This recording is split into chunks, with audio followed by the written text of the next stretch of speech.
आप सब संविधान में, कॉन्स्टिट्यूशन में मानते होगे।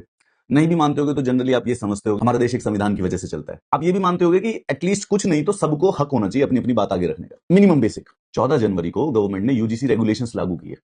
नाउ मैं सबसे पहले उस पर वीडियो बनाया क्योंकि मैं एक लॉ स्टूडेंट हूं, एक पॉलिटी का टीचर हूं। एक घटिया और जो थर्ड क्लास लॉ होता है उसको देख के पता चल जाता है। यूजीसी रेगुलेशंस एक इस प्रकार के लॉज हैं जो कि अपार्थाइड क्रिएट करेंगे।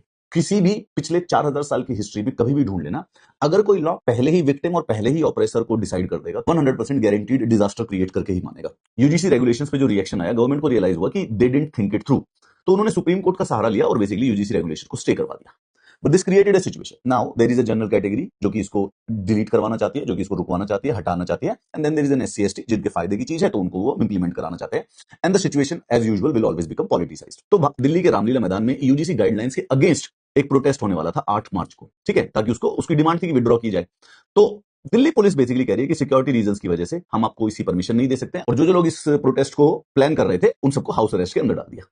कि दिल्ली में रेगुलरली प्रोटेस्ट होते रहते हैं once in a while. Government किस प्रकार से स्टेट पावर यूज करती है किसी भी डिसेंटिंग वॉइस को चुप करने के लिए। Now this is Ajit Bharti, ये एक यूट्यूबर है, ये कोई पॉलिटिकल लीडर नहीं है, लेकिन यूजीसी गाइडलाइंस के अगेंस्ट बोल रहा था, तो इसको हाउस अरेस्ट पे डाल दिया।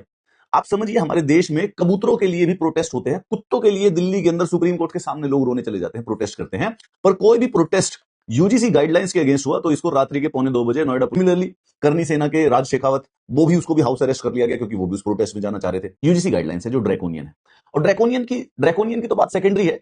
बात यह है कि citizens have a fundamental right to protest. अगर कोई गलत लॉ आया है तो उसके बारे में आवाज उठाना तो कोई खास बड़ी बात नहीं है, परंतु गवर्नमेंट ने उन प्रोटेस्टर्स को वहां पर जाने से पहले ही डिटेन कर दिया, पूरे के पूरे रामलीला मैदान को छावनी बना के रख दिया है। ट्विटर पे वही वाली बात है कि रामलीला मैदान का आयोजन प्रॉब्लम नहीं है गवर्नमेंट के लिए, गवर्नमेंट किसी यूट्यूबर या ट्विटर हैंडल की वजह से पंगा नहीं है। पंगा ये कि एक बार ये आंदोलन चल गया तो यूजीसी का जो मुद्दा है वो छा जाएगा, घर घर तक बात पहुंच जाएगी कि गवर्नमेंट बेसिकली किस प्रकार से अपीजमेंट कर रही थी। तो जो ये हिंदू सम्राट का तिल्स्म है खत्म हो जाएगा। संघ से लेकर भाजपा के सर्कल में ये सबको समझ आ गया है कि यूजीसी का जो इशू है ये बेसिकली इतना छोटा नहीं है, ये एक जिन है जो बाहर आ गया, अब इस जिन को चिराग में वापस कौन डाले, you know who will bell the cat. Frankenstein monster create तो कर दिया, लेकिन अब इसको खत्म कैसे किया जाए। इन सबके साथ एक सबसे ज्यादा डिस्क्रिमिनेटरी बात है, वो दिखाता हूं। यूजीसी के समर्थन में महा आंदोलन बुलाया गया था 11 फरवरी को, गवर्नमेंट ने उसकी परमिशन दी, वो अच्छी तरह से हुआ भी। 11 फरवरी को दिल्ली में चक्का जाम होगा, यूजीसी के समर्थन में आजाद ने जंतर मंतर पर खोला मोर्चा।